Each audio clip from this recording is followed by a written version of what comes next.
this is Kelly from Knit Swag, and today I'm going to go through one of the very first patterns in the number knitting book and try to share my thoughts with you on it.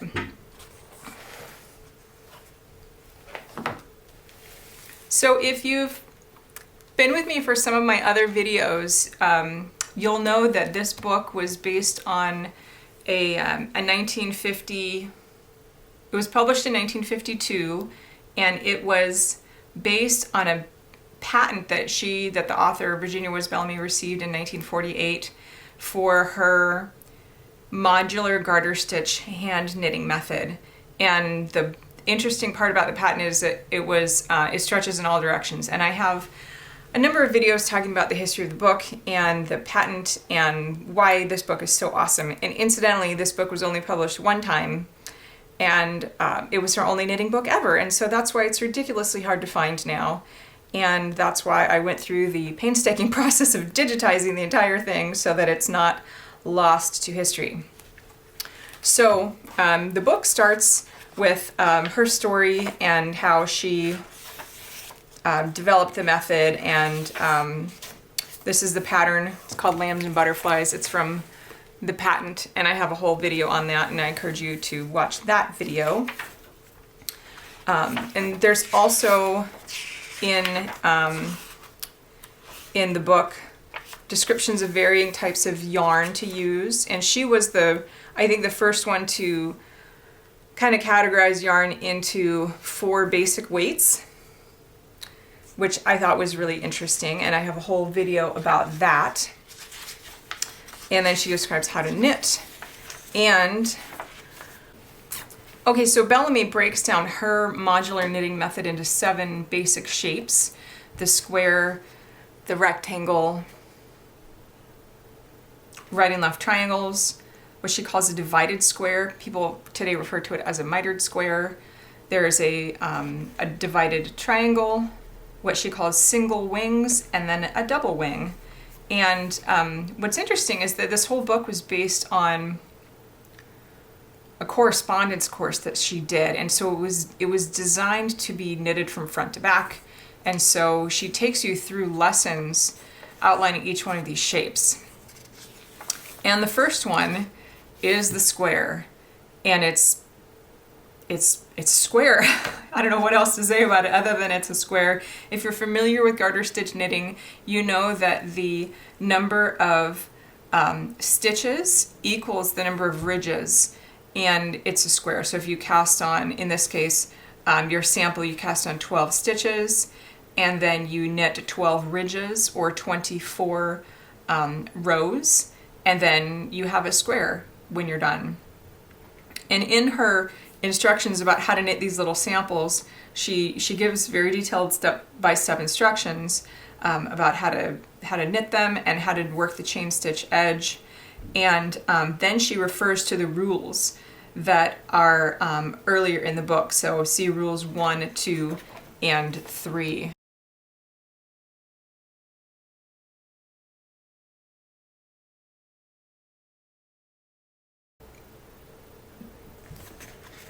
According to this caption here, all units are variation of the square and the triangle. So this is shape 1, and that is shape 3. If we go back here, you'll see that's shape 1 and shape 3. And so this is just sort of letting you know that everything else is going to come easy. But this unit, this 3, has nothing to do with this. It just happens to appear on the same page. Okay, so after you've made your little swatch, now try the square scarf. So what's interesting about this is that in the picture, this is decidedly not square. It's more rectangular with the edges kind of tugged out. And I think the reason for that is because it had been worn by someone. Normally when we knit, pretty much every pattern says, block to shape. But if you try to knit a square in lace weight yarn on huge needles, it doesn't block to shape, and it doesn't stay in that shape. But Bellamy knew that, and she took advantage of it. So how do we make this square scarf? She says you're going to use yarn weight A, which is a fine 2-ply weaving yarn. Now, if we refer back to her on page 15, she outlines all of the yarns in this book that she specifies are not a specific, generally not a specific fiber type. They are definitely not a brand name. They have to do with the weight of the yarn. And we have a lot more options now than they did back in the 40s and 50s. But whenever you see in the book that she's referring to a particular letter weight of yarn, that is here. Okay, so you need a fine 2-ply weaving yarn weighing 1 ounce. Now, at that time, yarns were generally sold in 1 ounce skeins, and so it would have just been a single skein of yarn. Now, here's where it gets interesting. She says you're going to use number 11 needles. Now, I'm fairly certain that number 11 needles don't exist in US needle sizes. It goes from 10 to 10.5 to 12. I think I used 10.5, but she doesn't ever specify in her book millimeters. This is always US needle size, which might have been a little bit different back in the day. And this would be like on a standard yarn gauge, as opposed to some other knitting books have different needle sizes for steel needles. Let's see if I can find that real quick. Here we go. Okay, so this is the Mary Thomas Book of Knitting. Oh. This is the Mary Thomas Book of Knitting, and this is a useful book, not just for its, it's amazing. It's an amazing resource for so much information packed into a single book. But Bellamy, in her number knitting book, specifically mentioned the Mary Thomas book as being her books being some of the most interesting books of the day. And so they were contemporaries. Mary Thomas might have came before her by, I don't know, a decade or so. But Mary Thomas and Bellamy were contemporaries. And so Thomas was a big influence on Bellamy. Okay, so in this book, the Mary Thomas book, you can see that there are a bunch of different sizes of needles, and they have different numbers or designations for wood versus steel, American, and then a different designation again for steel needles. And so it can get rather confusing if you don't know what was intended. And so what Bellamy did, she specified size number 11 needles, and so she was an American, and so we would go to here, number 11. Interestingly, in Mary Thomas's designation, there is no 10.5 and there is no 12. So yeah. So Bellamy specified a number 11 needle, and I don't know if this is printed to scale or not. I'm really not sure. I kind of don't think so, because I think a size 13 needle would be bigger than that, and a 15 or 16 would definitely be bigger than that. So the designation in these old books, it might have changed compared to what we're used to today. But anyway, so Bellamy specified a size 11 needle for this. And she also specified lace weight yarn. So if you're an experienced knitter, you're probably thinking, well, hey now, why in the world would you use size 11 needles on lace weight? Like normally you'd knit lace weight yarn on like size 0 needles or 1, maybe 2. I used this same yarn and I knit it on size 0 needles and it was magnificent. But this book specifies 11, and throughout this whole book, the gauge is always really loose compared to what knitters are used to today. And she actually, if you go back and listen to my video where I read the entire introduction, she talks about why that is, because she wrote this like, you know, during the Depression, World War I era, when materials were really scarce.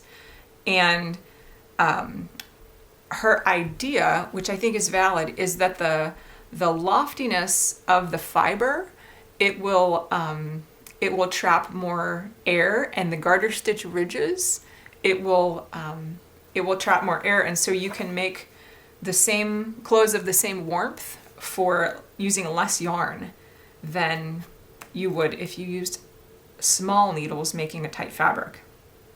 Okay, so if you go into knitting any of the items in this book with that understanding that the needle size is different than what you're accustomed to, it will be easier for you. That being said, you wouldn't normally think that a square knitted in garter stitch would be difficult, but let me tell you, friends, try doing it on lace weight on size 11 needles. you will see this is a challenging piece of knitting. Okay, so the gauge is 3.5 stitches to the inch. I think when I knit the same yarn on size 0 needles, I got 9 stitches to the inch. And so that is significantly looser than what we're used to. And next is chart. And this is something that I haven't seen anywhere else, even in modern knitting patterns. You'd think more people would have kind of latched onto this idea of coming up with designs that are based on graph paper. And you know, there have been. Modular knitting seems like it's really more popular than ever.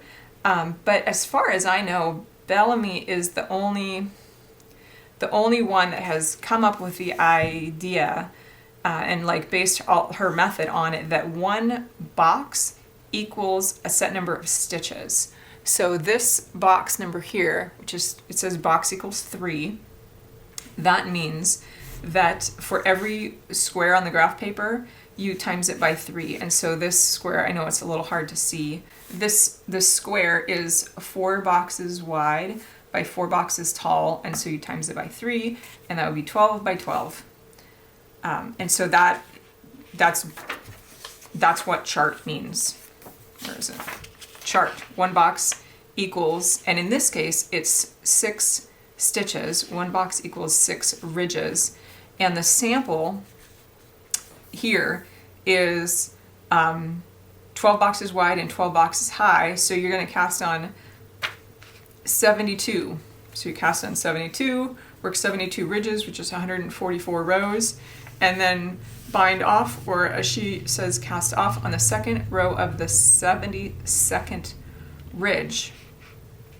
The sample was knit in a lilac color with the corners threaded into Venetian beads with a tapestry needle and matching yarn knotted to hold the beads in place, which is a nice touch.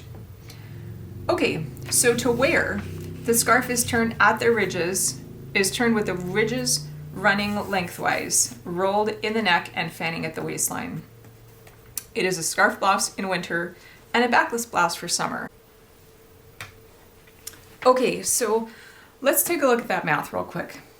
We've got 72 stitches wide by 72 stitches high, and it is 3.5 stitches to the inch. That is 20.5 inches. So I don't know about you, but if I was to try to take a piece of fabric that is 20.5 inches and tie it around my neck, that would be fine. But if I was to then take that same fabric and tie it around my waist, no. That maybe when I was 4, that would work, but that doesn't work. And you can see it's, you know, it's a little tighter here. And so I got stuck on this for years, honestly. I had knit another one of these in a different color, and it sort of worked because I think I actually did it on the size 11 needles. but it's wonky. And one thing that's really is different about this book that's kind of tripped me up is that nowhere in the whole book are there any instructions on blocking. And normally, if you have a knitting book, somewhere in it, there's always going to be instructions on blocking.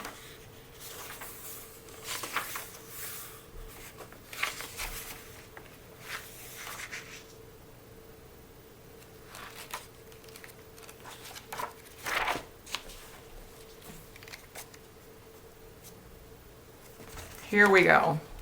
Here's an example. This is the Big Book of Knitting by Isabel Stevenson. I have no idea when it was published. If you have this book and you know when it was published, please let me know. I think, oh, here it is, 1948. This is an American book. I have some British books that don't have copyright dates on them. But this particular book is American. They have the copyright of 1948. Okay, so in this book, there's at the beginning a whole section on finishing, how to block them, how to steam them, how to join them, how to wash them, which, you know, is all useful information.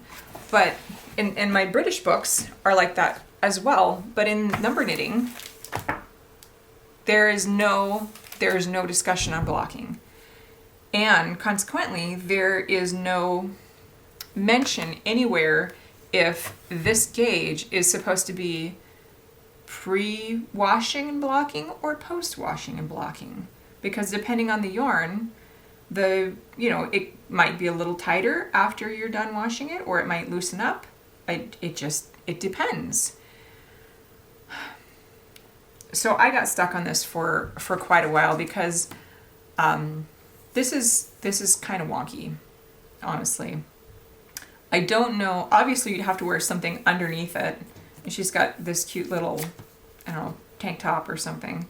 But if you were to wear it like this, there would be like knots at the back of your waist, I guess, and then another knot at the back of your neck.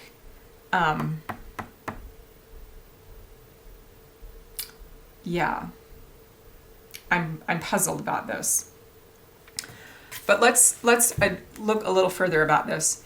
It says the corners are tied in back. It is a scarf blouse in winter. Not exactly sure what a scarf blouse in winter, and a backless blouse for summer. So this whole thing is described as a square scarf, but it's being worn as a sweater, sort of, which is odd.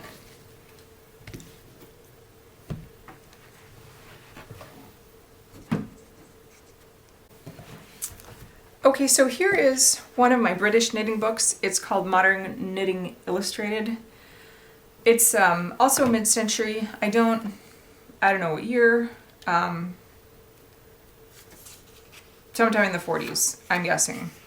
I have heard that British books from the World War II mid-century era were like on cheaper paper because of, supply issues, and they're just not as, it wasn't a very good quality paper.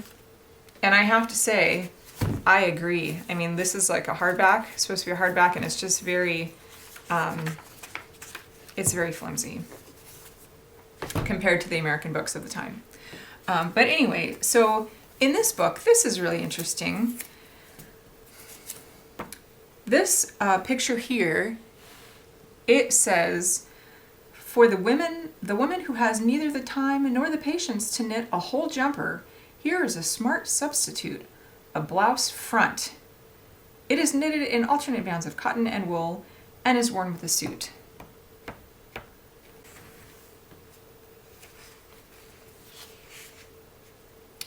Here's the instructions for it. Cotton and wool combine to make this blouse front. It gives you length, width, etc. All that is great instructions.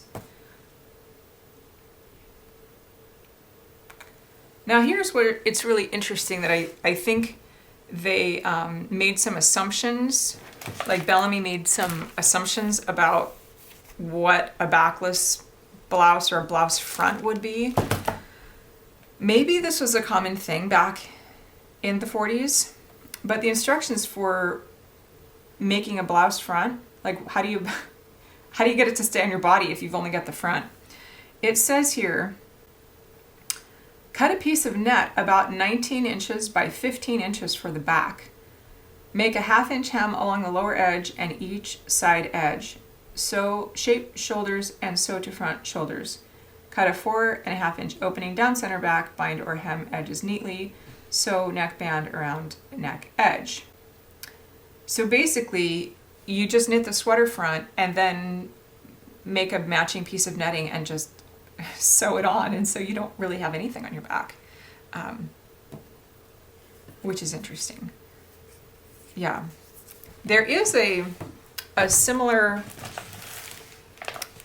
concept here in number knitting. Here's that similar concept. It's called a bias square stomacher blouse, and it says the stomacher blouse or stomacher was popular as early as the 15th century and was designed to cover with elaborate brocades and embroideries the corset, sometimes made of steel, worn underneath. But the stomacher, we are told, reached its height in beauty and popularity during the reign of Queen Elizabeth and continued to be worn until the end of the 18th century. It is usually V-shaped and pointed to come down over the stomach and fill the opening of the tight-fitting bodices worn in those days. Nevertheless, it was the forerunner of the false front, the waistcoat, the vest blouse, or dicky that have followed through the 19th and 20th centuries. But the name stomacher implies beautiful handwork, so the loveliest and best fitted of number knitting utility scarves is named for the stomacher blouse. It may be worn as a blouse front, a shoulder scarf, or a head kerchief, but with bias edges and interior circular stretch will always ensure a perfect fit. It's basically a square. It does have the angles, the garter stitch ridges running at different angles, so that part is interesting, but this is a square. They stretch in different directions.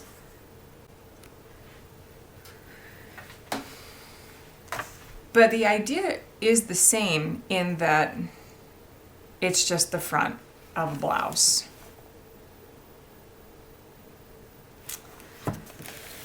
Okay, so let's take a look at what this looks like. It's about, I think it's about 20, maybe 21 inches. Definitely wide enough to wrap around one's neck and tie a knot, not wide enough to wrap around one's waist, unless, you know, you're an infant, I guess. I did this in 2 colors, 4 ridges of each color. I don't know that I would do that again, because in doing that I had to carry the opposing color up the edge very loosely, and it is easy to make this edge too tight. But this is shape number 1, or the first shape from the number knitting book. So here's another pattern from again from the Big Book of Knitting. This is a 1948 book. It's called Knitted Square Scarf Hat. It calls for 2 1-ounce balls, each of light and dark colors. And so I don't know if you need if this is 2 ounces or 4 ounces. And I also haven't been able to pin down what wool floss is. I thought it was lace weight, but then when I look at this, that's not lace weight. Maybe it's worsted. I don't know.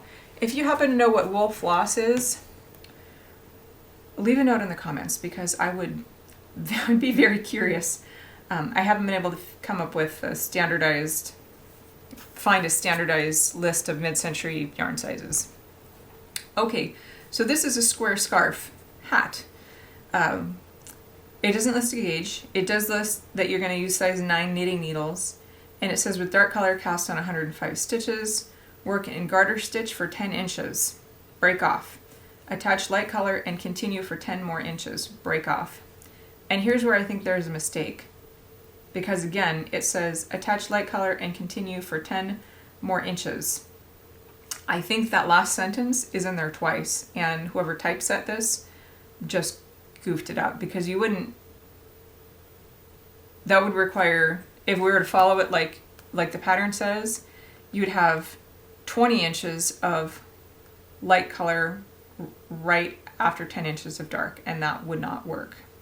So I'm thinking they goofed up when they typeset it. But anyway, so basically you work 10 inches, assuming this is in like a worsted weight yarn, you'd knit 10 inches of dark and then 10 inches of white and then bind off. And then block pieces to measure 24 by 24 inches. Now, maybe women in the 40s were more, like, head wear was a much bigger deal then. I mean, you don't, other than beanies, people don't really knit hats today. It's not like this sort of thing. So I would imagine that women back then just like knew how to roll a piece of square fabric to make it fit on their head like that. I haven't been able to figure it out. If you know how to take a 24-inch piece of garter stitch fabric knit in like a DK or probably a DK or worsted weight yarn, how to roll it and then wear it as a scarf like that, do tell. I'm curious. Because I'd love to find another use for this thing other than a blouse front, because it doesn't fit around my waist. And I'm not a big person, but like this is not a backless blouse for me. Or excuse me, like this. I couldn't wear this as a backless blouse. No. But I'd love to have use for this. You know what I could do? I could fold it diagonally and I could wear it like a, tied under my chin. Or wear it like a bandana. That could work. But worn the way it is told in the book, it doesn't work. So if you have any other ideas what to do with this little scarfy thing, let me know. When I hear the word scarf, I think of like a scarf that you'd wear around your neck, in cold weather. But if I hear the word silk scarf, that's like an accessory that you'd put on a purse, or it's decorative. It's not really meant for warmth. It's meant for fashion. And so I think maybe that's what this was designed to be, like a accessory type of a scarf as opposed to a warmth type of a scarf. Yeah. So anyway, this is shape number 1, lesson number 3, but this is the first shape from the number knitting book. And if you knit something like this, I would love to hear how you have used it. That's all for now. Thanks for listening, and we'll talk again soon.